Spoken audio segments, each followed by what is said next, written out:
It is the 6th of January 2022, and you know what that means. It is 3 days to the 33rd edition of the African Cup of Nations, where the Super Eagles have landed in Cameroon and are ready to go, talking about their opening match against the Pharaohs of Egypt on the 11th of January. That will be a Tuesday. There's so much to look forward to on the show today as we continue our breakdown of the various teams when it comes to the African Cup of Nations. Yesterday we focused on Group A. This time around it will be Group B's.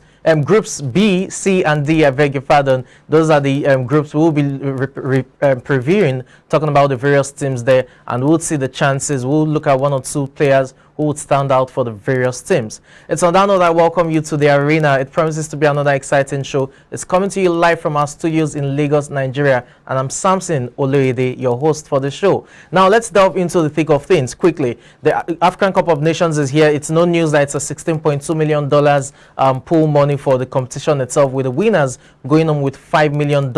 You have the runners-up going on with $3 million, and you also have the semi-finalists going on with $2.5 million and quarter-finalists with $800,000. And for teams that will crash out of the group stages, you can be rest assured that they're guaranteed of $476,000. So much money for the various teams to make, talking about the participating teams at the third edition of the African Cup of Nations. After several doubts and postponements and controversies, the tournament is here and it's set to kick off in 3 days' time. Now let's focus on Group B, talking about the group that has Senegal, Zimbabwe. You also have Guinea and Malawi, talking about the African Cup of Nations. Senegal, no doubt, will be the favorites to emerge from this group, and there you have it: Senegal, Zimbabwe, Guinea, Malawi. And when it comes to footballing nations, the rest of the teams there are no match for Senegal. And remember, Senegal have Liverpool star Sadio Mane. He is the frontman for Senegal, and he will be looking to get them through the finish line, talking about Sadio Mane. He has scored over 60% of Senegal's goals, during the course of the last 2 years. So it shows you how instrumental Sadio Mane is to the Senegalese squad. Remember, they were the runner-up last year and lost the final to Algeria by a lone goal. So this time around, Aliou Cissé's men will be looking to get a step better, talking about clinching the trophy itself. For their efforts last year, they got $2.5 million as runner-up. But this time around, if they finish as runner-up too, they will get $3 million. But if they end up being the winners, it will be ×2 of what they got as the last edition's runner-up, talking about $5 million for Senegal if they get to win this. But it's a group that you expect them to qualify when you look at the group. The other stars that you should look out for, and talking about Papa Matassa, you also have Edouard Mendy. That's the Chelsea goalkeeper. He is the #1 goal stopper for Senegal, so that's another player you should look out for. Nampalys Mendy as well, who plays for Leicester City in the Premier League, is another player you should look out for when it comes to the Senegalese team. And remember, Senegal has never won the African Cup of Nations. They finished up as runners-up twice, in 2002 to Cameroon and in 2019 to Algeria, which was the last edition of the competition. So Aliou Cissé's men have what it takes to make it through to the semi-finals or the latter stages of competition and also winning the trophy. Let's see if they will be able to do that. Now let's move on to Zimbabwe. That's the next team in that group, Zimbabwe, and this is a team that has played in several African Cup of Nations, talking about the group stages, and this will be their 5th participation in terms of the group stages. Zimbabwe, you have 2004, you have 2006, you have 2017 and 2019. They participated, but they could not get out of the group stage. So this will be their 5th appearance at the African Cup of Nations, and they will be hoping that they get through when it comes to get through to the next round when it comes to this group, although they have their work cut out when you look at the fact that Guinea, talking about the Guinean national team, they're also in the same group with Zimbabwe. Now let's move on to Guinea.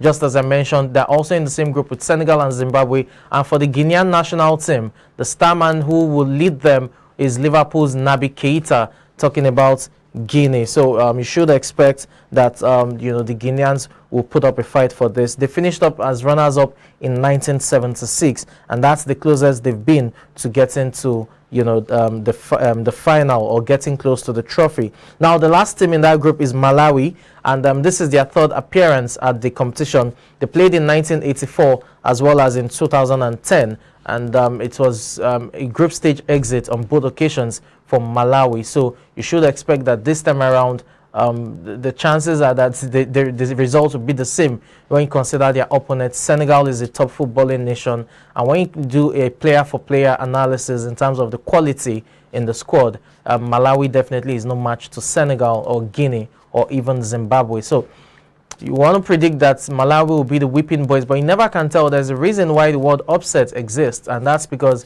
the minors can always, spring up surprises on the big guns at any point in time. It's the game of football, as it's often said, it's like biscuits. You do not know where it will crack. But Malawi making their third appearance at the African Cup of Nations. Let's see if they can make it count when it comes to Group B, where they will have to face Guinea, face Senegal, and face Zimbabwe. Now let's move on to Group C, where you have Morocco, Ghana, you have Comoros and Gabon. That's a very interesting group. Some have touted it as the group of death. I'll take that again. Group C, you have Morocco, you have Gabon, you have Ghana, and you have Comoros. Yes. Now let's start with Morocco. Morocco definitely are the team to watch out for. But surprisingly, they're not with their talisman, talking about Hakim Ziyech of Chelsea. It was dropped from the squad, and it came as a huge surprise to so many people. But nevertheless, they have so many players they can rely on. You have Youssef and Nasser in the mix, Sevilla's own. You have Achraf Hakimi, who played for Inter Milan and currently plies his trade with Paris Saint-Germain in the French Ligue 1. And these are players that can make it happen. Talking about their record in the African Cup of Nations, Morocco have won the competition once, and that was way back as in 1976, where they emerged champions of the tournament. So in terms of the experience, they have the squad definitely to get down to the latter stages of the competition. And though Hakim Ziyech of Chelsea isn't here, talking about being in Cameroon to play with them, they also have other players to get things going for them. Now let's move on to the Black Stars of Ghana, our neighbors here, talking about the Ghanaians. Now the Ghanaian national team definitely have the Ayew brothers as their poster, as the faces of the national team, talking about Jordan as well as Andre Ayew. And for Ghana themselves, they're winners of the competition 4 times. They've won it 4 times in 1963, in 1965, in 1978, and in 1982. Remember that in 1978, when they won the trophy for the 3rd time, they had to keep the trophy. And that was the very first CAF trophy, talking about the Afghan trophy, which was named after the first CAF president, who was an Egyptian. His name was Abdelaziz, so it was known as the Abdelaziz Trophy at the time. Ghana had to keep that, having won the competition 3 times. So if you go to the Ghanaian football museum, I'm sure you'll definitely find the first CAF trophy or the first AFCON trophy in their museum right there. So the Ghanaians 4-time winners, they have the party. They have Thomas Partey, who plays for Arsenal, the former Atletico Madrid man. Beyond their Ayew brothers, there's also Amate, who plays for Leicester City in the mix. There's Rahman. So there's an array of talents in this Ghanaian squad that can make things happen for them, and you would expect that they should be able to pull through from this group, probably alongside Morocco. Now let's move over from there to Gabon, talking about the 3rd team in that group, Group C, Gabon. Now the Gabonese national team has Arsenal's outcast, you want to say, currently Pierre-Emerick Aubameyang as its talisman, and is also the captain of the side. For Aubameyang, he resumed camping early, having been casted aside at Arsenal. So it's good news for Gabon that the talisman, though he has missed out on playing some games, is back in full fitness and shape and should be able to lead them through. Gabon is a team that can pull up the surprises when it comes to Group C, where you have Morocco and Ghana as well. And it's left to be seen if they will be able to make it count. Now for Gabon, they've made the quarterfinals only twice. That's talking about their records at the African Cup of Nations. They made the quarterfinals in 1996, which South Africa won the tournament, and they also made their quarterfinal berth in 2012 when they co-hosted the competition. So for Gabon, they will be looking to go a step further into the semi-finals and possibly the finals, but they have their work cut out in a group that has Morocco and Ghana. Let's see how that pans out. Now, talking about Comoros. This is, you know, they are the debutants of the league, of the competition, I beg your pardon, and they will most likely be the whipping boys. This is their first African Cup of Nations appearance, and for Comoros, they will definitely have to rely on the likes of Yasin Borani and El Fado, as well as Ben Naboni, who all play, you know, away from home. Those are the three players they have who are foreign-based players. Every other player are home-based players, and I'm sure Comoros will try to spring up a surprise. They defeated Ghana during the qualifiers at some point, so you never can rule them out. It was a lone goal defeat to Ghana at the time. You know, lone goal defeat, I beg your pardon, for lone goal victory rather, you know, against Ghana at the time. So you can't rule them out. But when it comes to Group C, where you have the likes of Morocco, you have Gabon, you also have Ghana, they will most likely be the whipping boys of that team, talking about Group C. And now let's move on to Group D, where you have our own Nigeria, you have Egypt, you have Sudan, and you have Guinea Bissau. Now, I'll take that again. You have Nigeria, you have Egypt, you have Sudan, and you have Guinea Bissau. So Group D is one to look out for as well. The top two teams there are Nigeria and Egypt. Sudan, Guinea Bissau are making, you know, they're more like making numbers. But let's reel out quickly. It will surprise so many that Sudan, let me start with Sudan. It will surprise so many that Sudan have won the African Cup of Nations before, and that's in 1970 when they emerged champions. But the Sudanese are currently in some sort of crisis, because just last month they sacked their coach.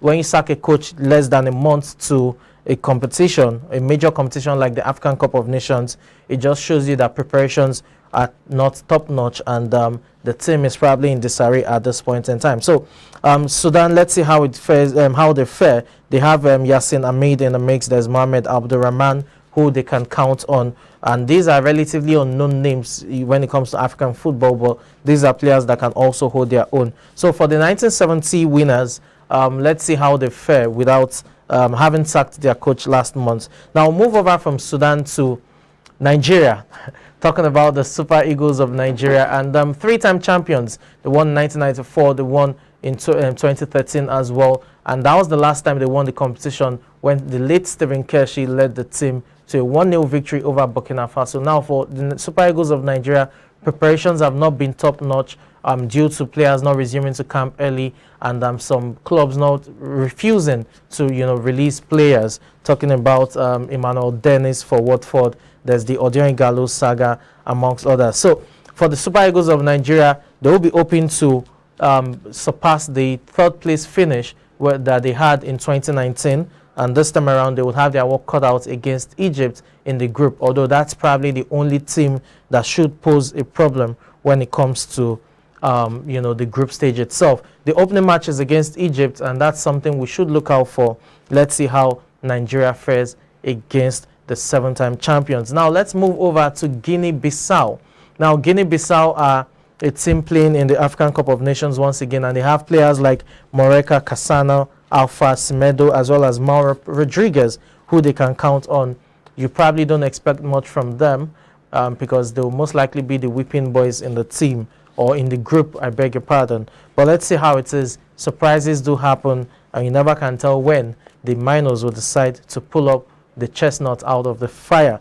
Now let's move on to the most successful team when it comes to the African Cup of Nations history, the Egyptians, the Pharaohs of Egypt as they are known. 7-time champions. They last won the competition in 2010 when they won 3 on the trot. They won in 2006 when they hosted, won in 2008 in Angola, and 2010 as well in Uganda, and it was just a row for that golden generation of Egyptians that had the likes of Mohamed Aboutrika as well as El Amadi, the goalkeeper. And this time around, it's the Salah generation, so to speak. No doubt Mohamed Salah is the biggest star for Egypt, and he will be looking to lead the Egyptians to the final once again. Remember, they got to the final of the 2017 edition that was hosted in Gabon, but they lost by a lone goal to Cameroon in that final. So Egypt will be looking to get back to the final, and this time around probably even win the trophy for an 8th time. They have the record 7 wins, talking about their victories at the African Cup of Nations. That's a record already, so they'll be looking to extend their record when it comes to the African Cup of Nations. But it's not only Salah. They also have Trezeguet, who plays for Aston Villa,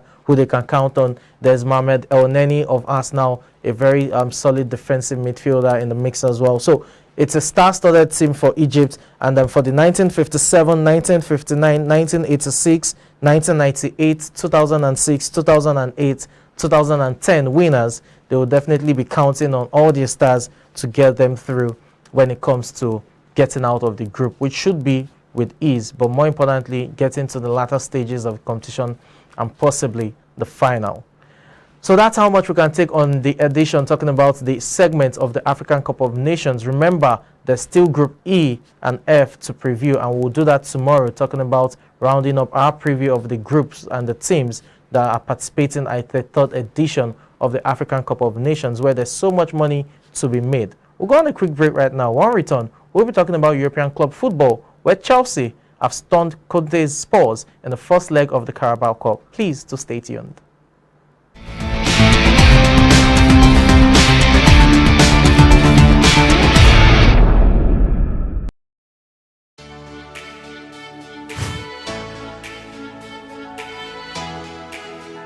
Most people don't understand the magic of the perfect skin, the allure of a well-pampered skin.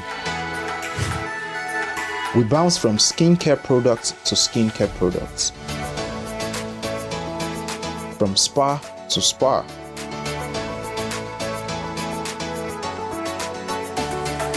Looking for that ideal solution.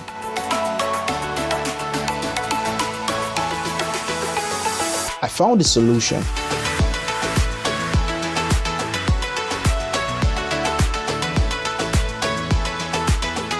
And it's Blemiville Skincare and Spa. My name is Neil, and I'm proud to be a part of the Blemiville family.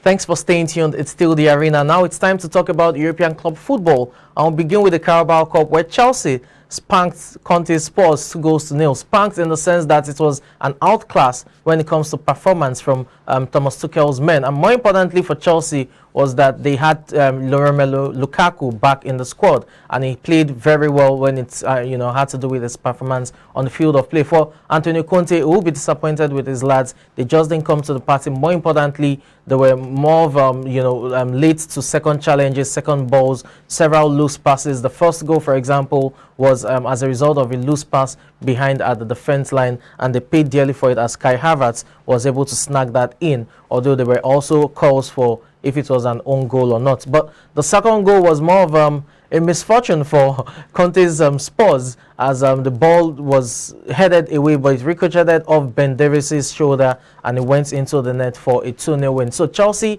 take a healthy 2-0 lead into the second leg of the Carabao Cup semi-finals, and regardless of any shock, you should expect that Thomas Tuchel's men will be at Wembley playing the final against either Liverpool or Arsenal. For Spurs, they have a mountain to climb. They couldn't get an away goal that would have probably aided their ambition to play at Wembley when it comes to the final of the Carabao Cup. So they have a mountain to climb at home. It's 2 goals, and against a Thomas Tuchel side that do not concede so many goals, you want to fancy the chances that Chelsea will probably grind out the needed results to see themselves at Wembley. Let's see how it pans out. But Spurs on the night were disastrous when it comes to their performance, and I'm sure Conte will definitely have harsh words for the players when it comes to how they fared. Let's see how the second leg fares in a week's time, when Chelsea will go over to the new White Hart Lane Stadium to play Spurs in the return leg of the Carabao Cup. 2-0 that ended yesterday, where the Copa del Rey held, which is also this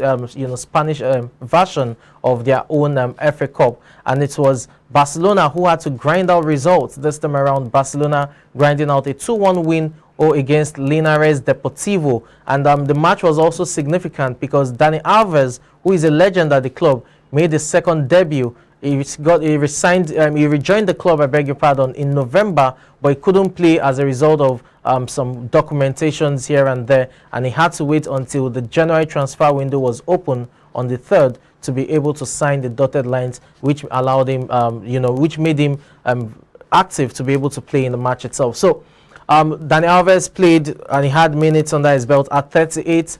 He has lost a yard of pace, which we know of his performance or his play, but he was still able to contribute some sort of defensive stability to the Barcelona defense line. Ousmane Dembele got the first goal for Barcelona. It was the equalizer, it must be said, because Linares Deportivo got the opening goal of the game, but Ousmane Dembele got the goal back, and there you have Dani Alves on your screen at 38, still playing football. He is the most decorated footballer of all time. Talking about Dani Alves, no player in the history of football have won more trophies than Dani Alves. 43 major trophies in his senior career, not the juniors now, but the senior career. 43 major trophies, and he's still hoping to add more to that tally. Talking about the former Juventus man and the Brazilian legend. So let's see how Barcelona fares.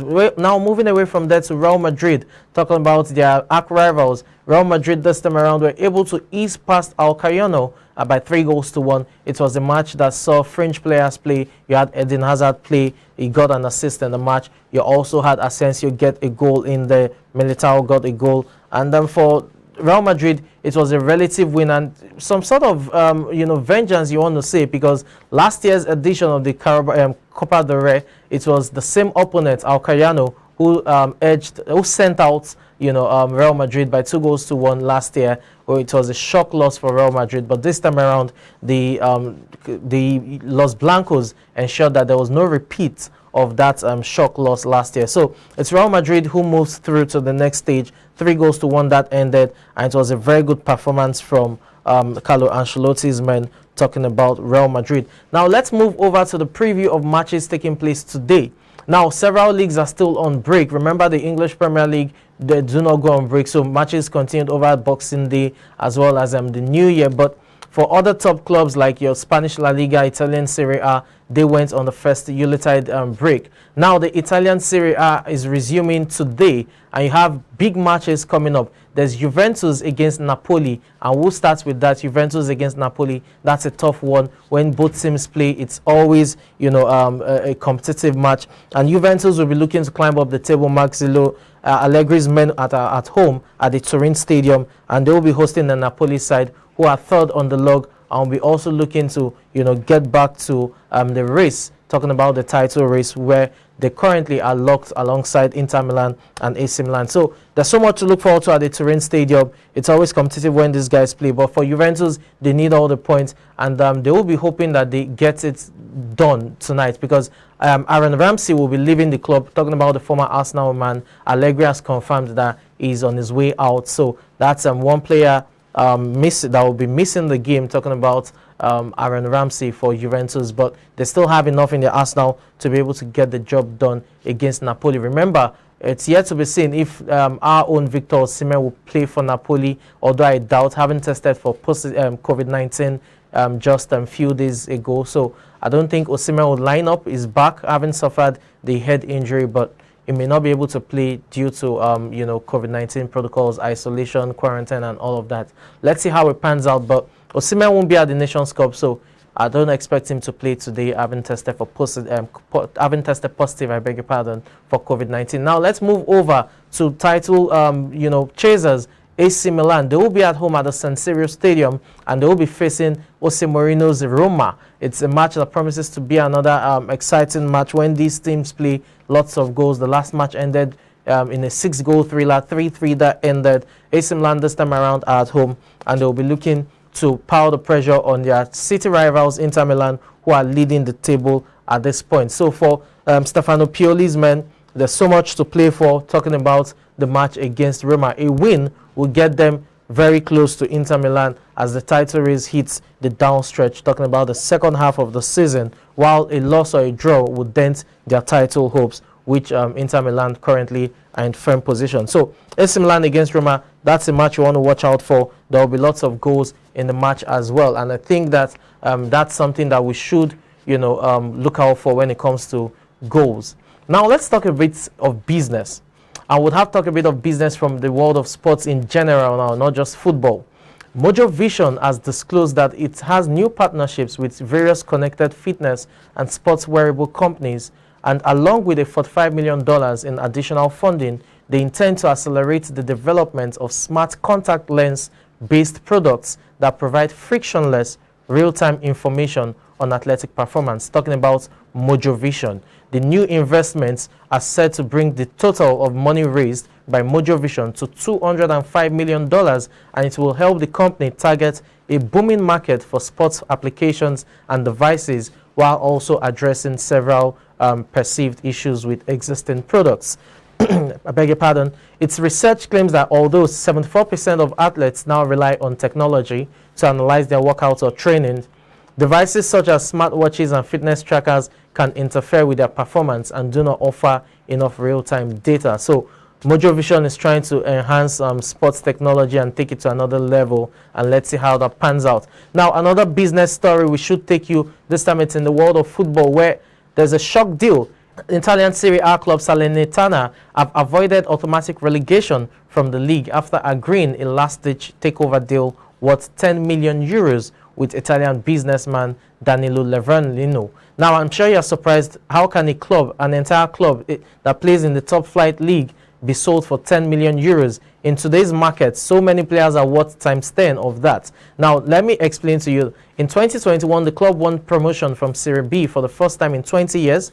However, its former owner, Claudio Lotito, who is also the president of Lazio, was forced to put the club on sale as Serie A prohibits individuals from controlling more than one club in the league. Hence, Levernino acquired the club for 10 million euros, and he would also invest a further 20 million euros to meet the club's current financial commitments.